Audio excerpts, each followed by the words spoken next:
Début février, l'AIA Act a enfin été signé par les 27 États membres de l'Union Européenne après des mois de négociations. En gros, l'objectif c'est de créer des lois pour encadrer l'innovation dans le domaine des intelligences artificielles en veillant à ce que les systèmes d'IA respectent les droits fondamentaux, la sécurité et les principes éthiques. Et ce règlement c'est une fierté de la Commission européenne, une institution qui propose des lois applicables à tous les pays de l'UE parce que c'est le premier règlement de ce genre dans le monde. Du coup Thierry Breton, le responsable du marché intérieur et du numérique à l'Union Européenne, n'a pas manqué de se vanter sur X. En fait la blague c'est qu'il n'y a que l'Union Européenne qui a fait ça, du coup c'est pour ça que le rond il est tout bleu. Alors oui, c'est une bonne nouvelle que les institutions européennes prennent en compte dès maintenant les questions sociétales et économiques que pose l'IA, mais c'est plus compliqué que ça. L'AI Act a mis du temps à être accepté par tous les pays de l'Union Européenne et spécifiquement par deux pays, l'Allemagne et la France. C'est que le traité essaie de concilier les intérêts de tout le monde, entre favoriser l'innovation et limiter les risques potentiels. En simplifiant, il y a d'un côté ceux qui souhaitent ne pas trop réglementer les startups pour faire de l'Europe un pôle d'innovation et ne pas être à la traîne par rapport aux entreprises états-uniennes et chinoises. De l'autre, ceux qui souhaitent une réglementation importante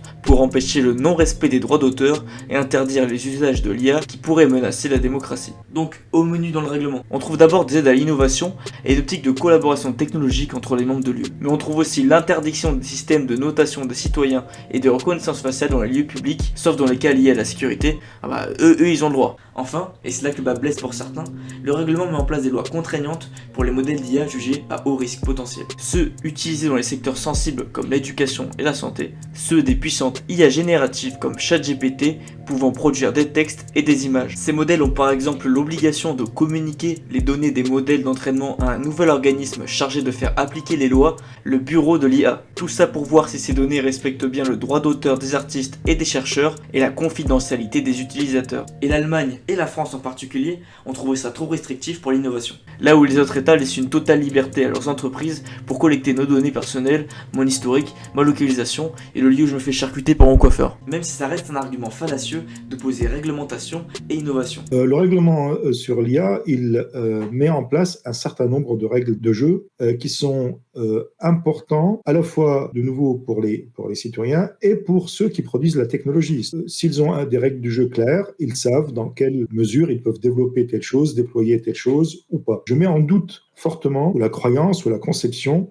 que la réglementation empêche l'innovation. Je dis au contraire que la réglementation encourage l'innovation, la bonne innovation. Ces pressions sur les négociations, c'est surtout parce que les deux États ont sur leur territoire plusieurs projets de start-up d'IA générative conçus pour concurrencer les modèles états-uniens ou chinois, Aleph Alpha côté allemand et Mistral côté français. Mais c'est vrai qu'on peut reprocher au règlement son côté trop projectif, en prenant en compte des risques qui ne sont pas encore concrets, avec des mesures qui ne sont pas encore applicables. Quand la première version de cette réglementation a été rédigée, en juin 2022, les chatbots, c'était considéré comme à risque modéré. Et puis tout d'un coup, c'est devenu un risque élevé. Le principe même du risque ne me semble pas approprié pour une législation sur les technologies, parce qu'on n'est pas capable d'anticiper tous les dangers, puisque la technologie est évolutive. Voilà. Finalement, sous la pression des associations d'artistes et de protection du droit d'auteur, la France a bien voulu lâcher le morceau. Enfin presque, parce qu'elle a voulu ajouter 2-3 petites choses. Le droit de ne pas communiquer certaines informations sur les algorithmes pour secret d'affaires, ce qui laisse une petite marge de manœuvre et limite le pouvoir du bureau de l'IA,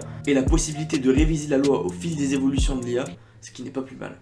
En fait, ce règlement qui s'appliquera en 2025 a plus un but économique qu'éthique. Sauf pour un article de la loi qui oblige les fournisseurs d'IA à trouver une solution pour que l'on puisse déterminer si un contenu est généré par une IA ou non, dans le but de détecter les deepfakes. Ce dernier aspect complète ainsi l'autre grande loi numérique de l'UE, le Digital Services Act, entré en vigueur aussi ce mois de février, est censé lutter contre les fakes et la désinformation. Alors qu'en 2024, hormis les élections européennes, presque une dizaine de scrutins nationaux se tiendront cette année dans l'UE, ces lois vont devoir prouver qu'elles sont plus que des lignes de texte.